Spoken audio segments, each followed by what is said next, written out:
যখন আমার এই এপিসোডটা আপনারা দেখেছেন তখন নির্বাচনের ফলাফল পাইয়া গেছেন মনে হয় সবাই। বিএনপি যা প্রেডিক্ট করেছিল তাই সম্ভবত পাইছে 200-র বেশি সিট, কোথায় যেন দেখলাম 208টা। বিএনপি সরকার গঠন করবে। আমাদের তো বিজয়ী দলকে মুক্ত কণ্ঠে অভিনন্দন জানানো উচিত, তাই না? কিন্তু জানাইতে পারতেছি না মুক্ত কণ্ঠে। অভিনন্দন জানাই, অভিনন্দন জানাবো, কিন্তু মুক্ত কণ্ঠে জানাইতে পারতেছি না, কারণ আজকে আপনারা জিতছেন কিন্তু ইতিহাস অন্যদিকে হাঁটতেছে। কিছু বিষয়ের কারণে এই ভোটের গায়ে এমনভাবে কালি লেগে গেছে যেটা খুবই খারাপ একটা কাজ হয়েছে। খারাপ কাজটা কি সেটা আমরা আস্তে আস্তে আলাপ করব। এইটার দরকার ছিল না এইভাবে কারচুপি করার। ভোটটা সুষ্ঠু হয়েছে কিন্তু রেজাল্ট সুষ্ঠু হয় নাই। 10:30 পর্যন্ত রেজাল্ট আসতেছে মোটামুটি 2 জোট পাশাপাশি আগাইতেছে, 3-4টা সিটের গ্যাপ, কখনো এই জোট একবার আগে, কখনো আরেক জোট একবার আগে, তারপরে সব বন্ধ বেশ কিছুক্ষণ, ঘন্টা 2-1, তারপরে তত্তর করে বিএনপি আগে যেতেছে। আর জামাত জোট মনে হয় ঢাকার জ্যামে আটকেছে, আর নড়ে না, নড়ার চড়ার কোনো নাম নাই, ওইখানেই থাকলো। 40 থেকে বিএনপি 208 হইল। আচ্ছা বলেন তো, কখনো এইভাবে ডেটা ফাংশন করে? ভোটের সব তো ডেটা, অঙ্ক, এটা কি এইভাবে ফাংশন করে?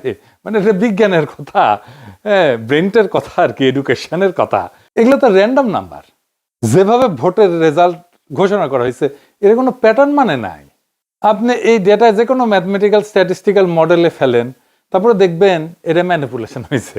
একদম সেই অঙ্কে কষে এটা বুঝাই দেওয়া যাবে। আমি বুঝাই বলি একটারে, ধরেন এটা 300 সিট, তাই না? 2 জোটের সাপোর্ট মোটামুটি কাছাকাছি। তো র্যান্ডম অর্ডারে সিট ডিক্লারেশনের যে ধারা একটার পর একটা আসতেছে, এইটা যদি আমি সাইমুলেশন করি, বারবার করে দেখি, ধরেন 1 লাখ বার করি, করে দেখবো যে কয়বার এরকম প্যাটার্ন আসে। প্যাটার্নটা কিরকম? যে 10:30 পর্যন্ত নেক টু নেক ফাইট চলতেছে, তারপরে টোটাল ফ্রিজ একদিকে, আর একদিকে ম্যাসিভ অ্যাক্সেলারেশন, দাম করে উঠে গেছে উপরে। এটা সম্ভাব্যতা কত? এটা সম্ভাব্যতা যদি 0-এর কাছাকাছি হয় তাইলে এটা কারচুপি। আমি অঙ্কটা করেছি, হ্যাঁ, অঙ্ক করলে, হ্যাঁ, আমাদের বাংলার মার্টিন লুথার কিং অঙ্ক ভয় পায়, তো আমি করেছি, যদিও আমি স্ট্যাটিস্টিশিয়ান না। তাইলে এইটা হওয়ার সম্ভাবনা 0। মানে 1,90,000 বিলিয়ন কোটি বার যদি আপনি এটা করেন তাহলে একবার আপনি এটার চান্স আছে। মানে বুঝেছেন তো এডিটর সাহেব, লিখে দেন 1,90,000 বিলিয়ন কোটি বার আপনি যদি এটা সাইমুলেট করেন, প্রায় অসীম সংখ্যায়, তাহলে একবার এটা হওয়ার সম্ভাবনা আছে। এই এই এই নির্বাচনে যেটা হয়েছে, কি রেকর্ড দেখেছেন, গিনেস বুকে ঠাঁই পাবে বিএনপি দল হিসেবে। এবং তাদের বুদ্ধিজীবীরা এইরকম আসন সংখ্যার কথাই কিন্তু বলছে, 200-র বেশি পাবে বলছে না? বলছে যে জামাত এনসিপি 80টার মতো পাবে, তাই হয়েছে। আমার প্রশ্ন হইতেছে এত নিখুঁত প্রেডিকশন কেমনে করলো? তার মানে আগে থেকে সাজানো ছিল, তাই না? আচ্ছা, এই যে 208টা সিট যে পেল, এইরকম আওয়াজ কি বিএনপি ছিল যে 208টা সিট পাবে? ইলেকশনে মাঠে ছিল, বরং উল্টাটা ছিল। এই লেভেলে জিততে হইলে তো একটা ইস্যু লাগে রে ভাই, বড় ইস্যু লাগে, যে ইস্যুতে সারা দেশ র্যালি করবে। 2008 সালে ইস্যু ছিল বিএনপির দুর্নীতি, সেজন্য আওয়ামী লীগ জিতেছিল, এরকম জিতেছিল। 70-এর নির্বাচনে ছিল স্বায়ত্তশাসন, এজন্য মুজিব জিতেছিল। এইবার কি ছিল? Family card. মানে মানুষ পাগল হইয়া ফ্যামিলি কার্ডের জন্য ছাপ্পর ফাইরা ভোট দিছে। আপনারা সবাই দেখেছেন যে মামুনুল হককে বিজয় ঘোষণা করছে সব কয়টা মিডিয়া, তারপরে ওই খবর সবাই মুছে দিছে। তারপরে দেখি ববি আজাদ জয়, এরকম তো অনেক আসন হয়েছে। এমনকি তারেক রহমানের আসন হয়েছে, 3,500-এর ব্যবধান ছিল, 17টা কেন্দ্র বাকি ছিল গোনা, তারেক রহমানকে বিজয়ী ঘোষণা করে দিছে। তারেক রহমানের প্রতিদ্বন্দ্বী লিখছে, এটা আমি স্ক্রিনশট নিয়ে রাখছি। ওই সময় খুলনাতে মিয়া গোলাম পারোয়ার কত ভোটে হাঁটছে জানেন? 2,000 ভোটে মাত্র। শুধু জামাত 5,000-এর কম ভোটে হাঁটছে এরকম আসনের সংখ্যা কত জানেন? 53টা। মূলত এই 53টা আসনে কারচুপি করে হারানো হয়েছে জামাতকে। কেউ কেউ বলে এটা 70টা। জামাত তাইলে প্রকৃতপক্ষে আসনগুলোতে জিতছে, কিন্তু ডিপ স্টেট সংখ্যা কমায় কয়টা দিতেছে? 70টা না কয়টা যেন দিতেছে, খয়রাতি। এটা তো বিএনপির শক্তি না, এটা ডিপ স্টেট, আওয়ামী লীগ আর প্রশাসনের শক্তি। তার উপরে ভর করে তারেক রহমান দেশ চালাবে। কেমন চালাবে বুঝেন? আমাদের প্রতিপক্ষ তো বিএনপি না, আমাদের প্রতিপক্ষ BNP plus Awami League plus deep state plus India. প্রয়াত ডক্টর আলী আকবর খান অর্থনীতিবিদ ছিলেন, সাবেক আমলা এবং তত্ত্বাবধায়ক সরকারের উপদেষ্টাও ছিলেন সাবেক। ওনার একটা বই আছে, অবাক বাংলাদেশ, বিচিত্র ছলনাজালের রাজনীতি। ওইটাই উনি লিখছেন যে কিভাবে নির্বাচনের ফল বদলায় দেওয়া হয়। উনি লিখেছেন কারচুপি হয় ভোট গণনার পর্যায়ে এবং ফলাফল ঘোষণার ঠিক আগের মুহূর্তে। বুঝেছাও একই জিনিস ঘটেছে না? অধিকাংশ ক্ষেত্রে দেখা যায় ভোট গ্রহণ শেষ হওয়ার পর যখন গণনা শুরু হয় তখন বিরোধী দলের পোলিং এজেন্টদের ভয়ভীতি দেখায় বা প্রশাসনের সহায়তায় কেন্দ্র থেকে বের করে দেওয়া হয়েছে না? বের করে কুমিল্লা ৮ বরুড়ার একটি সমস্যা আমরা তুলে ধরেছি। সেখানে আজকে বিশেষভাবে ভোট শুরু হওয়ার কিছুক্ষণ পর থেকেই আমাদের 30টা সেন্টারের এজেন্ট থেকে তারা বের করে দেয়। রিটার্নিং অফিসারের পক্ষ থেকে দেই দিচ্ছি করে এবং পদক্ষেপ নিচ্ছি করে কথা বললেও কোনো পদক্ষেপ তিনি কার্যকর করতে পারেন নাই। এখন পটুয়াখালী মির্জাগঞ্জ এরকম সমস্যা আছে। আপনারা শরীয়তপুরেও একটি সমস্যা আছে, সেখানে বিভিন্ন আসনে সমস্যা তৈরি করেছে তারা। গোপালপুরের অধিকাংশ কেন্দ্রে এজেন্ট বের করে দিয়েছে, এরকম তথ্য আমাদের কাছে এসছে। পোলিং এজেন্টদের অনুপস্থিতিতে যখন ভোট গণনা করা হয় তখন আসল জনমত প্রতিফলিত হওয়া কঠিন হয়ে পড়ে। উনি লিখেছেন যে রিটার্নিং অফিসারের কার্যালয়ে, মানে যে ডিসি আর কি, সে রিটার্নিং অফিসার হয়। রিটার্নিং অফিসারের কার্যালয়ে ফলাফল পাঠানোর আগে যে সংকলন তৈরি করা হয় সেখানেই বড় ধরনের কারিগরি করা হয়।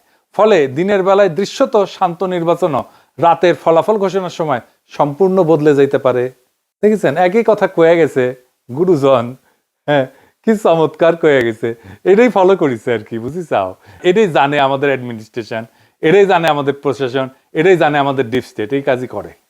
এই নির্বাচনের ফলাফল একটা ইন্টারেস্টিং জিনিস দেখায়। আমরা গলে জাতীয় পার্টিকে ওয়াইপ আউট করে দিছি। রংপুর ছিল জাতীয় পার্টির দুর্গ। আওয়ামী লীগ বিএনপি 35 বছর ধরে চিত ধরাইতে পারেনি সেই দুর্গতে। আমরা এটা ফ্ল্যাট করে দিছি। আমরাই করছি, বিএনপি করে নাই। রংপুরে বিএনপি আওয়ামী লীগ কিচ্ছু করতে পারে নাই। সেখানে যে এনসিপি জামাত তাদের হারায় দিল, সেই এনসিপি জামাত দুর্বল না যে সারা দেশে হারিয়ে গেল।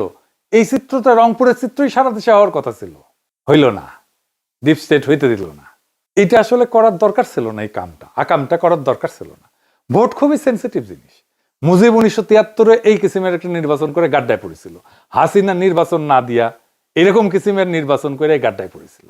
কাশ্মীর একটা নির্বাচনের ফল মানে নাই, এই জন্য অগ্নিগর্ভ হয়ে আছে কাশ্মীর না কতদিন থেকে। কি অবস্থা এখানে, এখনো শান্ত হয় নাই। আবারও বাংলাদেশে এই কাজ করা লাগলো। এ তো লজ্জা হয়ে থাকবে, শুধু লজ্জা না, একটা বিপদ হয়ে থাকবে। এই কালি গা থেকে যাবে না বিএনপির। এবং যারা ইঞ্জিনিয়ারিং করছে, যারা, তাদের এটা কাফারা দিতে হবে। এই জন্যে যে জামাত এনসিপি তো কম ভোট পায় নাই। হিসাব করে দেখেন পার্সেন্টেজে এই লোকগুলোর উপেক্ষা করবেন কিভাবে? আপনি জিতলে অসুবিধা নাই, জিতেন, ভোট নিয়ে যেতেন। যতগুলো সিট জনগণ দেয় সে কয়টা নিয়ে খুশি থাকেন না। আপনার অ্যাবসলিউট মেজরিটি লাগবে। লিসে হাউস যেতেই লিসে। উইনস্টন চার্চিল দ্বিতীয় বিশ্বযুদ্ধের সময় বিশাল বড় নেতা ছিল, তার প্যারালাল কেউ ছিল না। ব্রিটিশ মিডিয়ার সে একজন প্রিয় পাত্র ছিল আর কি। সেখানে যাইতো, সব জায়গায় মিডিয়া তাকে ছুটে যেত। মারাত্মক হাইপ তার, যেখানে যায় বিশাল সভা করে। তার মতো প্রোফাইল কারো নাই। সে দ্বিতীয় বিশ্বযুদ্ধের বিজয়ের নেতা। সেই যুদ্ধ শেষ হওয়ার পর এই নির্বাচন দেওয়া হয়েছে, গোহারা হারছে লেবার পার্টির কাছে। তাকে নিয়ে হওয়া হাইপ কই ভ্যানিশ হইল। আবার কিন্তু সে ঠিকই 5 বছর পরে নির্বাচনে জিতেছে। পাবলিকের মনে এরকম। চার্চিল যদি একটা বিশ্বযুদ্ধ জেতার পরে হারতে পারে, সেই তুলনায় আমরা কিছুই না। হারিছি, আমরা তো স্বীকার করি হারিছি। আমরা বিরোধী দল, অপোজিশন, কিন্তু আমরা রেসপন্সিবল অপোজিশন হইতে চাই। সামনের বার জিততে হবে। এই নির্বাচনের বিষয়ে যা যা আইনি ব্যবস্থা নেওয়া উচিত সেটা নিতে হবে। রেকর্ড রাখা জরুরি, সব ডকুমেন্টেশন রাখতে হবে। ভিডিও ডকুমেন্টারি কইরা পোলিং অফিসার, প্রিজাইডিং অফিসার যারা ছিল তাদের নাম টাম রাখতে হবে। নির্বাচন কমিশনে কারা কারা দায়িত্ব ছিলেন সবকিছু সহ প্রত্যেকটা কেন্দ্রে ভোটের ফলের কপি রাখতে হবে, স্বাক্ষর করা কপি। এই নির্বাচনে যা যা অনিয়ম হয়েছে সেটা ভিডিও ডকুমেন্টারি, ক্লিপ, অডিও সব আর্কাইভ করে রাখতে হবে। যে সমস্ত প্রার্থীকে হারায় দেওয়া হয়েছে তাদের পোলিং এজেন্টদের, কর্মীদের সাক্ষাৎকার ডকুমেন্ট করা উচিত। তারপর নির্বাচনের ক্যাম্পেইন করার সময় নারীদের উপরে যে হামলা করছে বিএনপি, সেগুলো ডকুমেন্টেশন থাকা উচিত। এই নির্বাচনে আমরা যে হাইপ তুলছিলাম সেটা তুলনাহীন। সেই জন্য সবাইকে আন্তরিক ধন্যবাদ। অসম্ভব কাজ করছেন আপনারা। কিন্তু সেটাকে ব্যালটে নিয়ে যাওয়ার জন্য যে আরো কিছু করণীয় ছিল সেটা আমরা ঠিক মতো করতে পারি না। এটা স্বীকার করা ভালো, বা করতে পারি নাই। ভোট কেন্দ্রগুলোতে পর্যাপ্ত কর্মী দেওয়া যায় নাই। বেশ কিছু আসনে বিদ্রোহী প্রার্থী ছিল, এটা আমাদের জন্য সমস্যা করছে। কোনো মিডিয়া নাই আমাদের সাথে, কেউ আমাদের কথা বলে না, লিখে না। ইলেকশন ক্যাম্পেইনে ইন্ডিয়া ইস্যু যেভাবে আসা দরকার ছিল সেভাবে আসে নাই। আমি জানি না কেন ওনারা আনেন না। ইন্ডিয়ারে অখুশি করবেন কিনা, ইন্ডিয়া যদি অখুশি হয়ে যায় সেটা ভেবে যদি না বলে থাকেন তাহলে তাদের বিপদ। নারীদের একটা রিজার্ভেশন ছিল, এটা কাটে নাই। নারী ইস্যুতে একটা স্পষ্ট লিখিত অবস্থান নেওয়া উচিত ছিল, সেটা না হয় নাই। আর ঐক্যটা ঠিক মতো ক্রিস্টালাইজ হইতে পারে নাই, মানে একদম শেষ মুহূর্তে হয়েছে ঐক্য। আর প্রশাসন তো পুরাই বিএনপির অনুগত, তার আজ্ঞাবহ হয়ে গেছিল। এরকম একটা অবস্থায় জিতে আসা খুবই ডিফিকাল্ট। তারপরে ক্যাম্পেইনটাকে আমরা এমন একটা জায়গায় পৌঁছায় নিয়েছিলাম যেখান থেকে মনে হয়েছে যে আমরা জিতে যাব, এবং আমাদের তো খুবই ভালো রেজাল্ট করার কথা ছিল। বিএনপিকে জিতলে খুব মার্জিনালি জিততে হতো। এখন কি করা উচিত জামাত এনসিপির? এখন করণীয় হইতেছে 3টা রাজনৈতিক এজেন্ডাকে কেন্দ্র করে জোটের রাজনৈতিক ভিত্তিকে সংগঠিত করা। 1 নাম্বার, একটা রেসপন্সিবল অপোজিশনের ভূমিকা নেওয়া। আমরা রেসপন্সিবল অপোজিশন হইলে আওয়ামী লীগ ফেরার রাস্তা বন্ধ হয়ে যাবে। এখনই নতুন সরকারের বিরুদ্ধে আন্দোলন সংগ্রাম করে খড়গহস্ত হওয়া উচিত হবে না। আমরা দেখি কি ডেলিভার করতে পারে বিএনপি। এই সরকার চালানো বিএনপির জন্য হানিমুন পিরিয়ড হবে না, অত্যন্ত জটিল হবে সরকার চালানো। আর যা যা প্রতিশ্রুতি দিছে সেগুলো ডেলিভার করতে ওদের ঘাম ছুটে যাবে। জামাত এনসিপি আন্দোলন করলে বলবে ওদের জন্য আমরা কাজ করতে পারি নাই, দায় চাপে দেবে আপনার উপরে। 2 নম্বর হইতেছে এই বিএনপি শাসন চালাইতে গেলে ভুল করবে, মিস্টেক করবে, অত্যাচার করবে, নিপীড়ন করবে, নির্যাতন করবে। আপনারা একটা হাসিনা 2 রেজিম দেখতে পারবেন। সেইখানে আমাদের খুবই ক্যালকুলেটিভ আন্দোলন গড়ে তুলতে হবে। এই যে দেখেন, ইলেকশনে জিতে আওয়ামী লীগের স্লোগান দিতেছে বিএনপি, একটা দুইটা শিবির ধরে ধরে জবাই কর।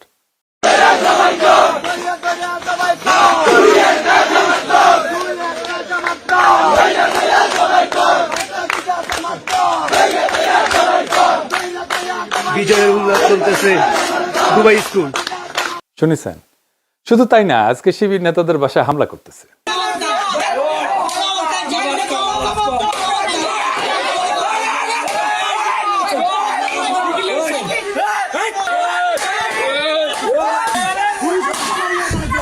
বিএনপির সন্ত্রাস,